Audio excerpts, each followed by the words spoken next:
Hello, everybody. Welcome back to Planet X News, January 13th, 2024.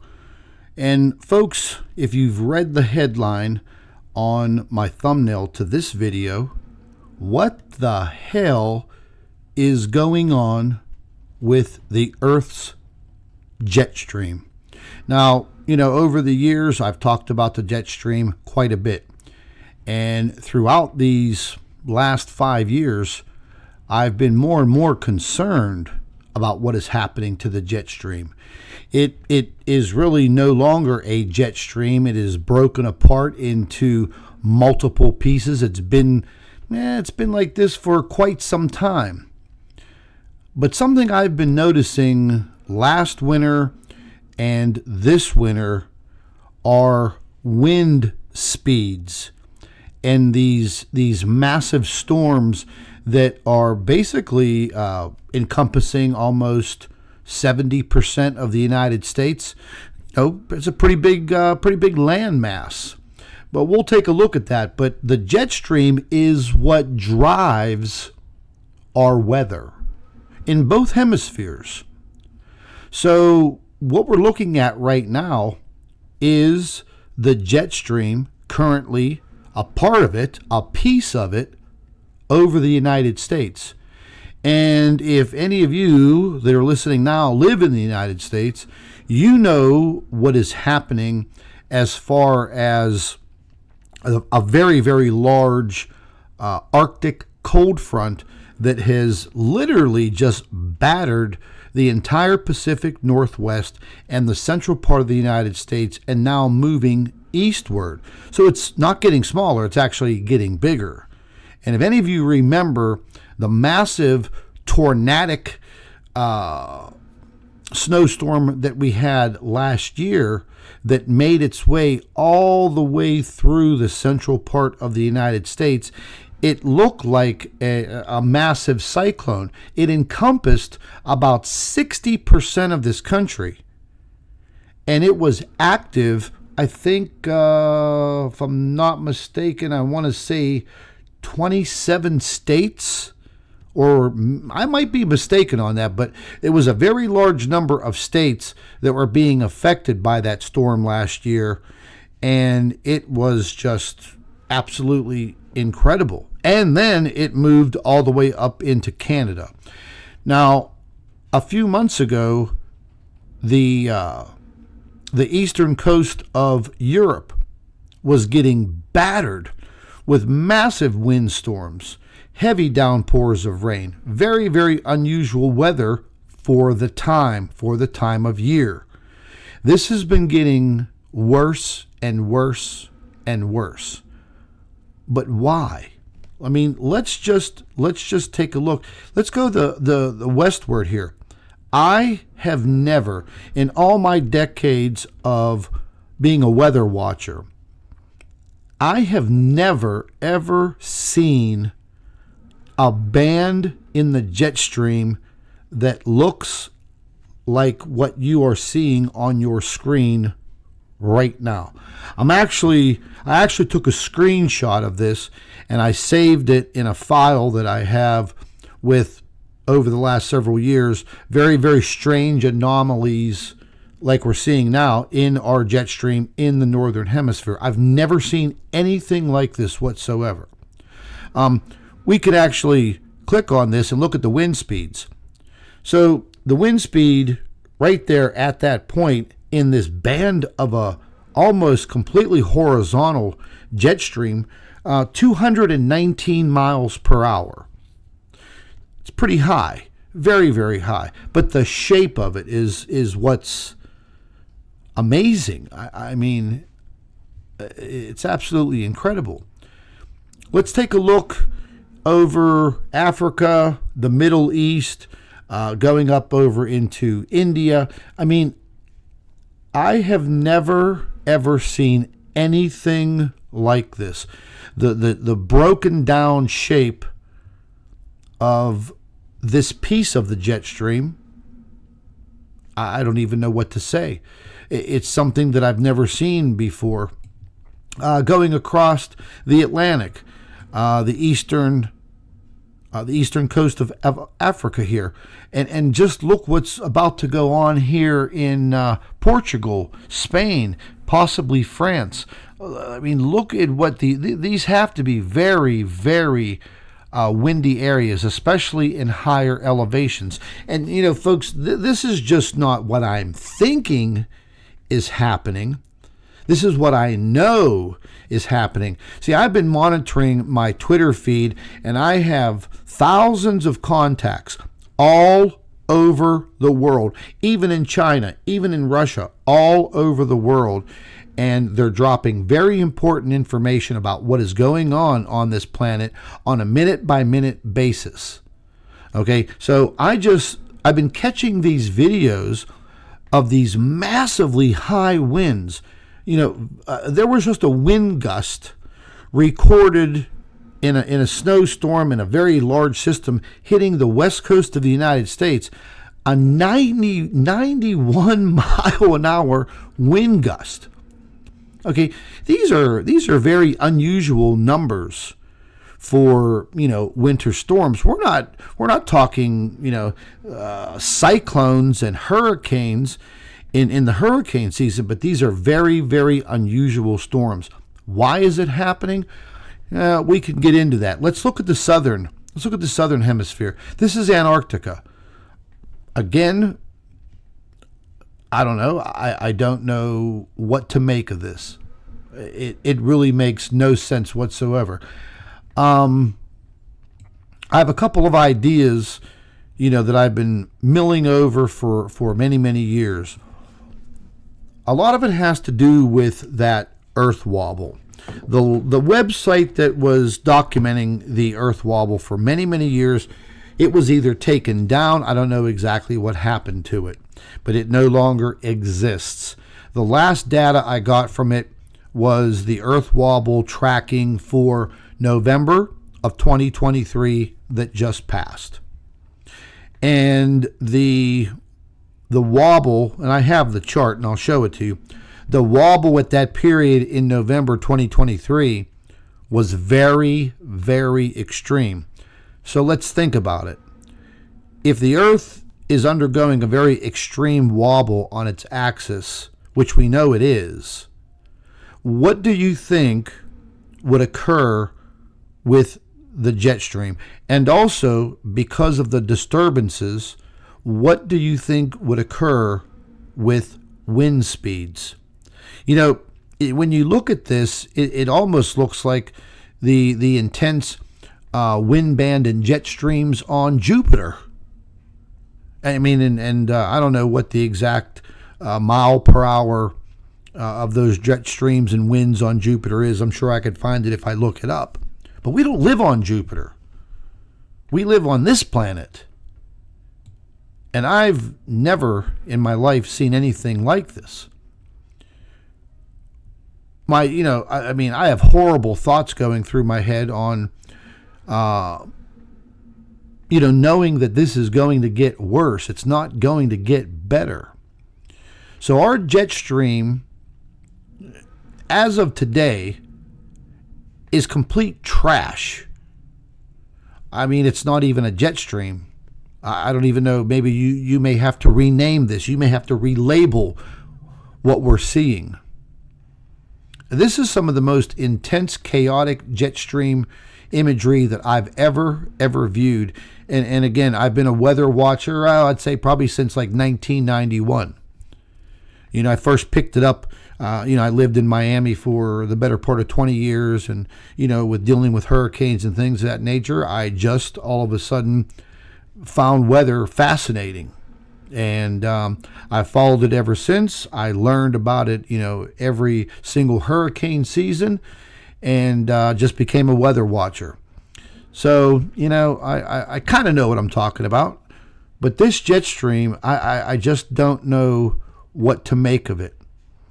Over the last couple of weeks, I've seen these extraordinary videos of airplanes, passenger airplanes, making heroic, like Evel Knievel landings while the planes are being blown sideways. Now, yes, it's a normal occurrence. You see it all around the world. There's never a year that goes by that we don't see planes landing in heavy winds at airports. Yes. But in the course of a week, just in the course of a week, I saw them around the world in both hemispheres, in all sorts of different countries. Again, all I'm picking up from my Twitter feed and with people all over the world. And I would not want to be on one of these planes. Damn near landing sideways. Damn near wings almost tipping and hitting the runway, which would be an instant catastrophic situation. I mean, I hope all of you are seeing this, and I know that there are probably tens of thousands of you that are actually living it. You're living it right now. You know, we've had pretty mild temperatures here in the Pittsburgh area. You know, it's been in the 40s and in the 50s. We've been having some very, very decent days, and then boom, torrential downpours of rain, big windstorms coming out of nowhere, doing a lot of damage. Massive power outages all over the place. But see, I don't think people analyze things the way that I do. And they're starting to think that, okay, all of these things are normal. But if you go back 10 years in the past, none of this is normal. You are just getting used to the intensities increasing, and it's becoming commonplace. But in actuality, these are all signs that things are changing in a very drastic way, and it's speeding up very rapidly. There's no doubt about that. As far as the windstorms go, let's go ahead and jump out of here, and we're going to go ahead and jump over to my Twitter feed. This is what I was just telling you about in Portland. 91 mile an hour wind gust. Oh, that was I think it's in Oregon. I mean, that's insane. I mean, we could watch this. Let's take a listen or watch it.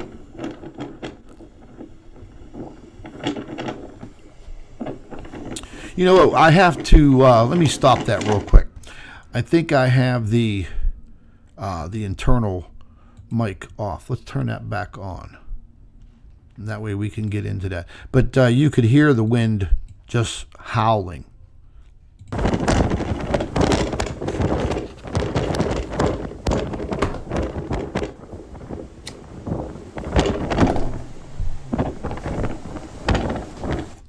Now, there are a lot of people that I follow in many, many different aspects on Twitter, from politics to science to weather and things of that nature. This was in Colombia. We can translate it. I think 11 people died. Breaking news, at least 11 dead and 30 people injured due to a collapse in the Medellin.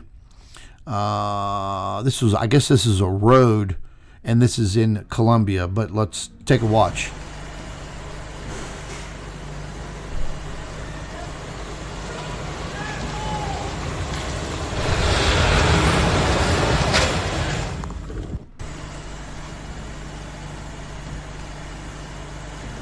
Now, apparently, a lot of these folks, they were stuck in traffic on this road. There had been a little bit of a landslide already. They weren't expecting the whole entire hillside to come down. This was after, once again, massively torrential rains and downpours. And, again, folks, this is happening all over the world. Let me go ahead and get into more of the weather watchers that, here we go here. Absolute incredible conditions. I guess they're at Crown Point, Oregon. 25 miles from Portland. Hard to imagine.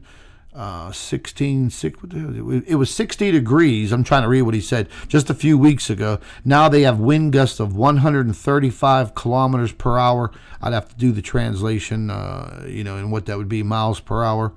But let's take a listen and watch this guy.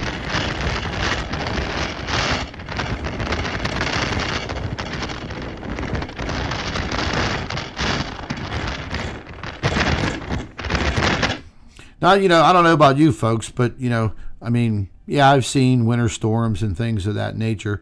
But the way that this is happening now, it's pretty extreme. There is a massive, massive fire going on. It was at a factory facility. Let's see if we could catch. This is over in Russia. This is probably one of the worst fires I've ever seen.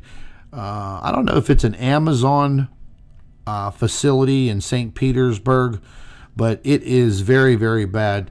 You could probably see the black smoke probably from space, I would have to say.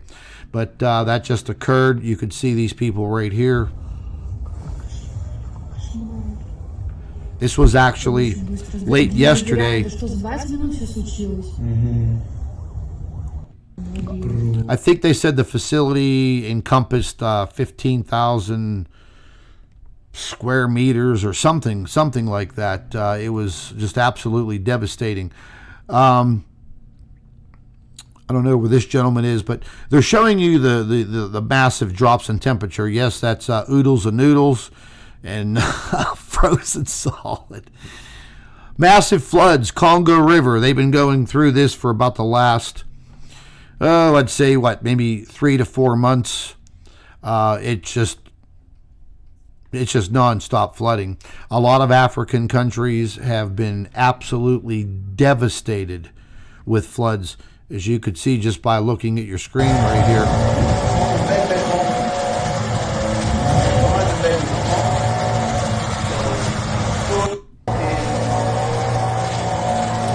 I don't know. I don't even know how you can recover from that. Willard Beach, is this, was this Maine? I saw a lot of damage being occurring up in Maine, but I'm pretty sure this might be it. I'm not that positive. But Willard Beach, I don't know, you can Google Willard Beach. You can see where this is from. This is just absolutely devastating. Very, very high waves. Oh my God. She's gone.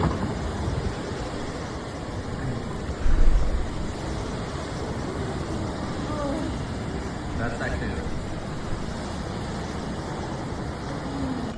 I don't know about you, but definitely don't want to be living up in Maine right now. But in my neck of the woods, we're undergoing a very, very high winds, gusting 50 to 60 miles an hour.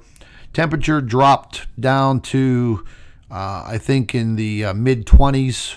We're supposed to plunge a little bit deeper into the teens. This is supposed to last for about 4 days, and then we're supposed to warm back up again.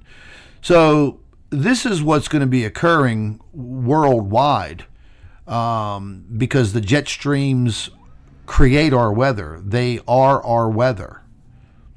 You can see here's a map right here of currently what's going on. So here is that massive cold front. This is being pulled and pushed down by this broken jet stream, and a very powerful jet stream right now over the United States in two pieces. One piece here, and then one piece right here. You could see the drop in temperatures. These are all minus. You have minus 48, minus 45, minus 29. Over my neck of the woods, we're looking at low temperatures, 12. Over in Ohio, 12, 9, 3 degrees. You have all the way down into the south, 45 degrees. Not too bad, but that's going to dip even further. So this is just actually for today. I've looked at the forecast for this big drop in the this polar air. It doesn't look too good. It's going to be a pretty rough ride for a lot of folks in the central part of the United States and all through central Canada and along the Canadian-U.S. border, and it's going to kind of move a little further east. And it's also going to drop down. Northern Texas is definitely going to be like you're living in the Northeast in the dead of winter. So those are some of the things that are coming. I've been keeping a very, very close eye on weather, around the world. Buffalo right now, Buffalo, New York, they got pounded. My Pittsburgh Steelers team was playing in Buffalo today. They had to call the game because the stadium was literally filled with snow. So it's been a pretty rough ride. Tornadoes have been going off in the south. Northern Florida in the Panhandle was hit. I mean, you could just see the weather woes. I don't know what else to say. More of our country being invaded. We talked about that in my last video. The Noah's Ark routine. They're shoveling all these people into our country, and I went over all of that information on why they're doing that. Here's more of that fire. So, it goes on, and I urge all of you to follow me on Twitter X, they call it now. The link is in my description box under all of my videos. I'm telling you folks now, you all may be on Facebook and things of that nature, but if you are not on Twitter, you're doing yourself a very, very big injustice, because there is very little to no censoring of any kind on Twitter. The truth is getting out on Twitter. There's no doubt about that. You have a tremendous amount of very smart and intelligent people and truthers galore. But they're not just out there telling you a story. They're showing you the proof. They're bringing you like live evidence, video evidence. And we're sharing it. We're sharing it worldwide. It's just not Americans. It's people from around the world. And a lot of people don't like Elon Musk and blah, blah, blah. But listen, I think the man knows a hell of a lot more than he tells. And he's not a wussy. He stands up for what is right. He may have some bad qualities that people may dislike him. But right now, folks, the truth is right here on Twitter X. Do what you have to do. Download the app, or on your computer, go ahead and join Twitter X. And then once you have your account set up, go ahead to one of my videos, click on the link for my Twitter account and follow me. And I'll always try to follow you back.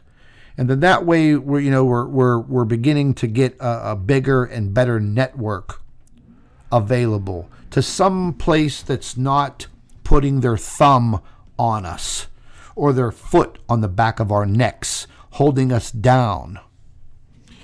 So if you guys want to go ahead and join Twitter X and then follow me, I am constantly updating things that are happening around the world. I've got scientists on here. I've got solar scientists that I'm following. I got weather professionals, climatologists.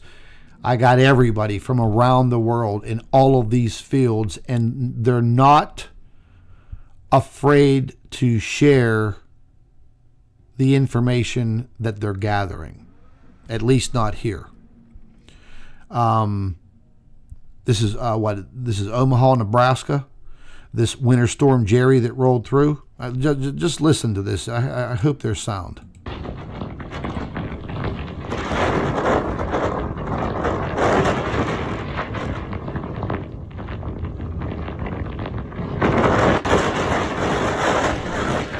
I mean, that's what we're looking at here, all over the globe. I just saw this. I think this is in Tobago, Trinidad, Tobago. All of a sudden, they're mud volcanoes. They're starting to pop up in people's yards. and it's hot molten mud, I guess, that's coming up. A lot of things happening in the UFO community too. I also follow some of the top people involved in the UFO and UAP discoveries. So I've been gathering a lot of information on a lot of different levels, and I'm spilling it all out right here on Twitter. And like I said, I would like to see us build a good Twitter X network over the next few months, and it will be a lot easier for me to share a lot of information with you guys right here. This was the fire. This is what began in that, I think it was an Amazon warehouse or like an Amazon type setup, they said. It was massive, just absolutely massive. Caught fire, and it was pretty bad. Here's an aerial view of it right here. 70,000 meters squared. So like I said, there's a good shot of the plume of smoke. Like I said, you could probably see that from space. And from what I'm understanding, it's a complete loss. Here's something that I posted about 12 hours ago. This is showing the model of that massive cold front that is crippling probably about a good 75%, maybe even 80% of the United States, and will do so in the course of the next couple of days through the 23rd of January. And then, boom, we're right back to a warm-up. So, what's also occurring, folks, when you have situations like this, you also have massive flooding. And just last week, with all of the heavy rains and the snow that was already on the ground in states like Vermont, New Hampshire, and Maine, all of the snow melted because it was very, very warm. Temperatures hitting in the 40s, 50s, a brief 60s. It was 62 here in the Pittsburgh area when this was all happening in the upper parts of Vermont, New Hampshire, and Maine, and Boston, Massachusetts, and upstate New York. Floods galore because the warm weather comes in, it melts the snow, and the rivers, the lakes, the tributaries, they get, just overrun. And then the massive amounts of rain that came in. So we don't know exactly what's going to occur after this front passes by and it warms up, but I can guarantee you this much. If that warm air moves up into the Buffalo, New York area, Buffalo, New York will be underwater. Because they have a massive amount of snow on the ground. And if they get temperatures in the 40s, look out. I mean, you're going to see more devastation. So these are things that we're faced with. Yeah, I couldn't help but post this. They're worried about your air quality in your house with a gas stove, but yet they spray our skies on a daily basis. Also, around the world, folks, very, very strange cloud formations, very weird looking. Like every once in a while, you'll see something absolutely weird. I mean, this looks like it's, on Mars or something. I don't know. But that is Argentina. And they've been going through some very crazy weather woes in that country. And I also have a lot of people that follow earthquakes. They're earthquake researchers. They have a lot of information, what's going on earthquake-wise from around the world. And not just their opinions, scientific information, a lot of first-hand videos, video information that you won't even see on the news. Okay? There was a little rash of earthquakes early in the morning in Oklahoma. I think like 3 earthquakes hit. 4.7, 2.7, and a 3.3, like boom, boom, boom. All within a relatively close area. But I've got a ton of people on here that you guys could start to follow also. I think it would be beneficial for all of you to do so. And like I've always said before, knowledge is power. And right now they're trying to take that power away from all of us in the form of information, intelligence, as they call it, But, think about it. Get on Twitter X. Follow me. You don't have to leave me a ton of comments that, around the reasons why you don't want to get on Twitter and why you don't like Elon Musk. I'm just telling you from my point of view. I have rounded up in the course of the last couple of years a very, very broad group from around the world, and they all have their own strengths that I gather information from and learn from. So I just think it would be something good for all of you to stay in tune with what's going on. I wanted to show you real quick some of these space bubble photographs. And this is one from the 9th of January, 2024. And, folks, it's always been my personal opinion, based on everything that I've researched, all of the knowledge that I've gathered, and all of the deep diving that I've done into this subject matter. And people always say, oh, there's nothing out there. Oh, there's nothing out there. But every single day, mainstream astronomy, how many of these exoplanets have they discovered since the first one? Thousands? Tens of thousands? Hundreds of thousands? They're finding and locating them every day, they think. They know what's on that planet. They know more about that planet than they know about our own planet.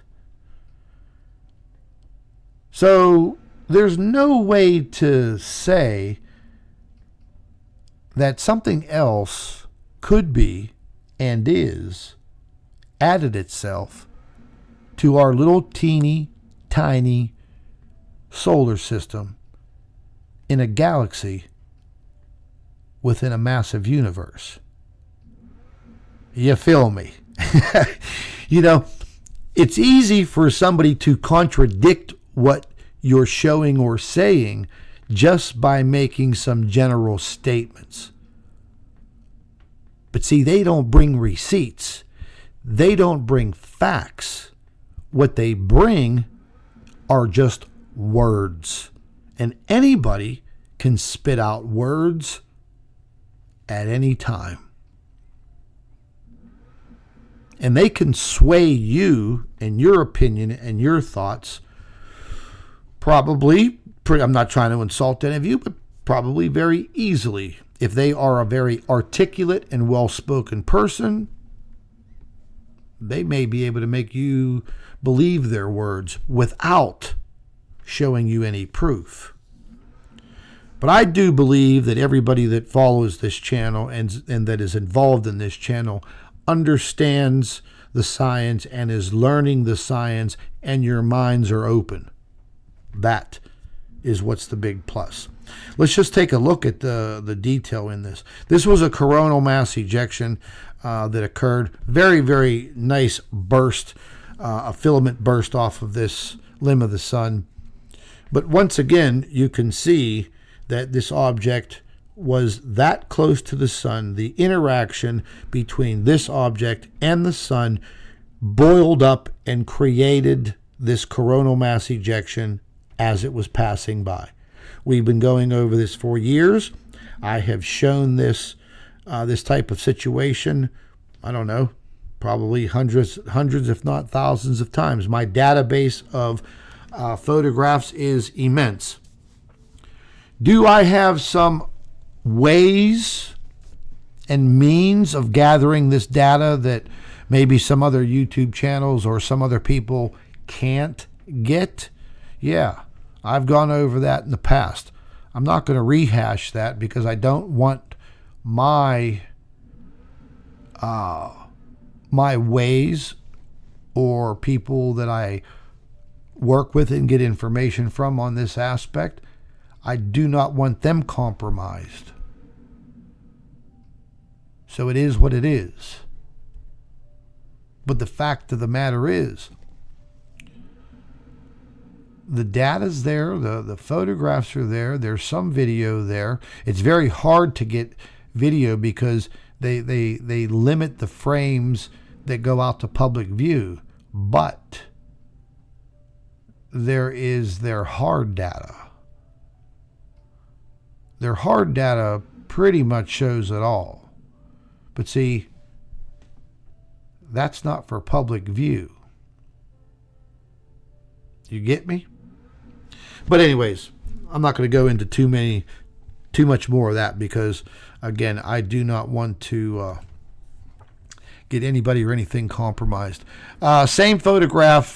This is in a partial negative, and I mean, once again, absolutely incredible. It is right where it's supposed to be. Let's go ahead and zoom in on it a little bit more. I mean, you can see it almost looks like there's some kind of weird crater formations on there. I'm going to zoom in. It's going to probably get a little blurry on your screens. But if you look here, here, here, here, here, here, here, here, down here, down here. I don't know if that is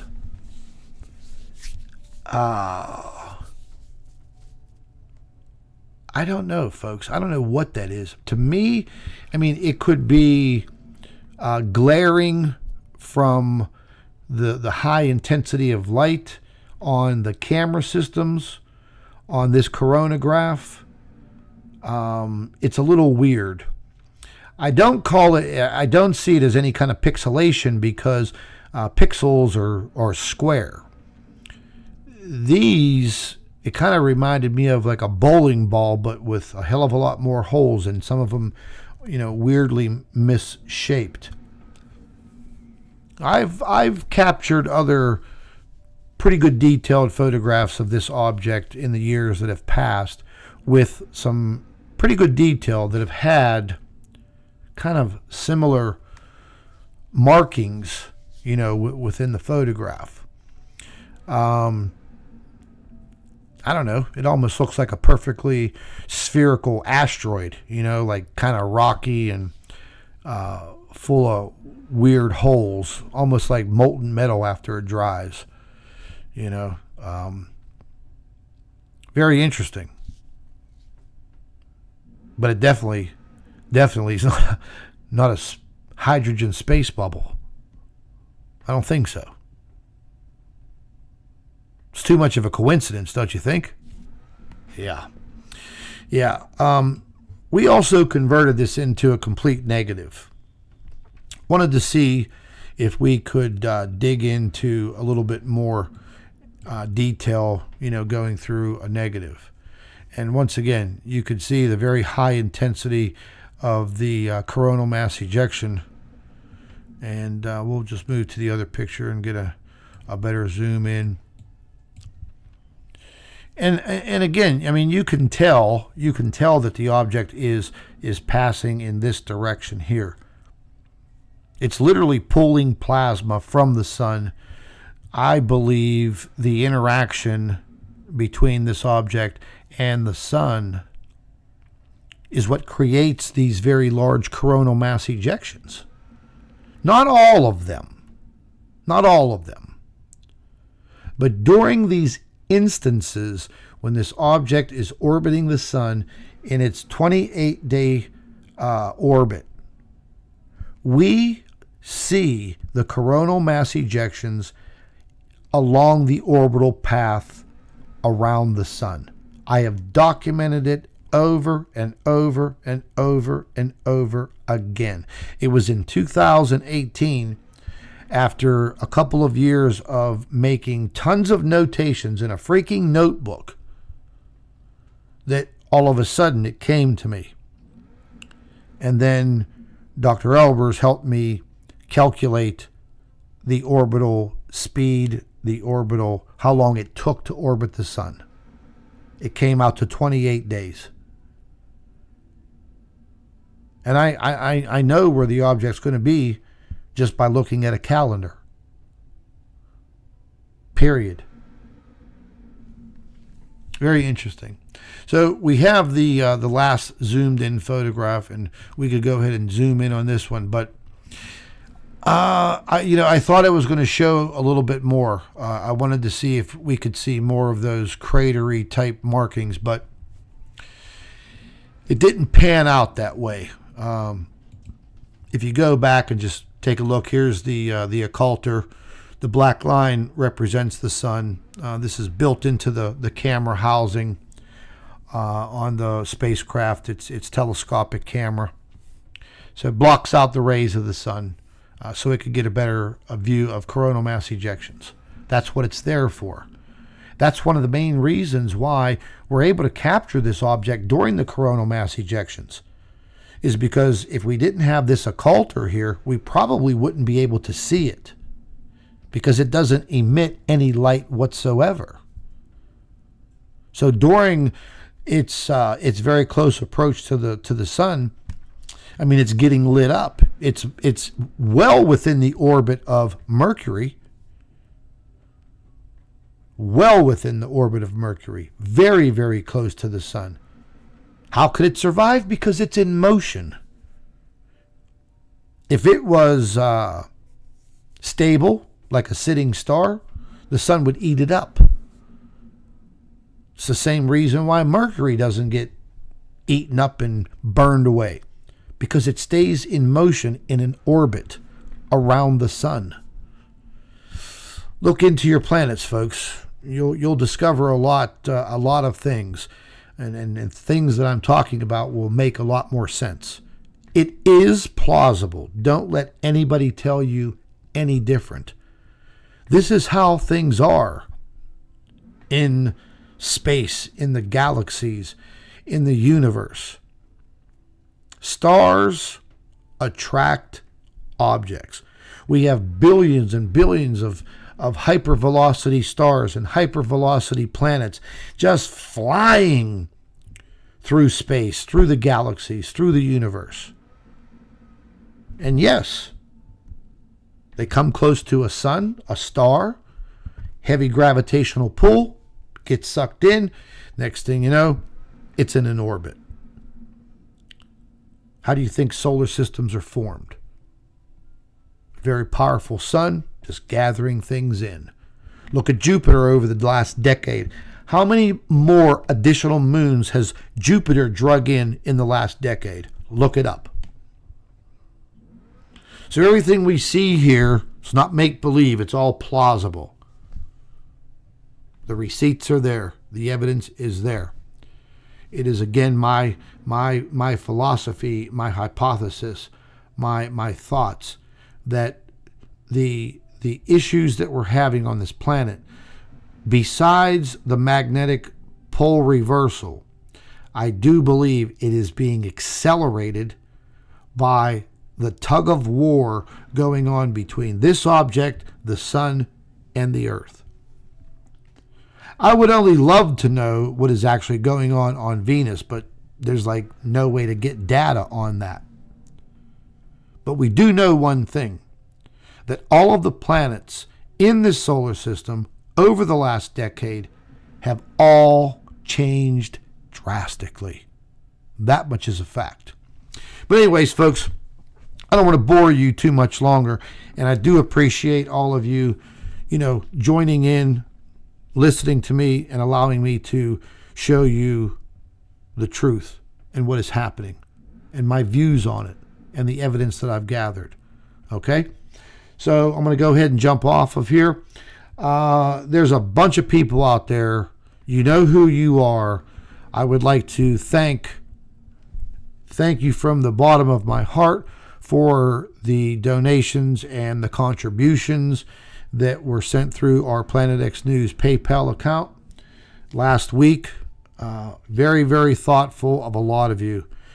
God bless all of you. It's greatly needed, because I'm just getting back into work after this bout with this Lyme disease and a relapse, and I've got a lot of catching up to do. But if anybody else wants to donate or make a contribution to Planet X News, keep everything going, the link for our PayPal account is in the description box under all of my videos. Listen, folks, keep an eye in the sky. Keep an eye on your weather. Definitely keep an eye on your weather. And God bless. And once again, thank you all very, very much. Stay tuned.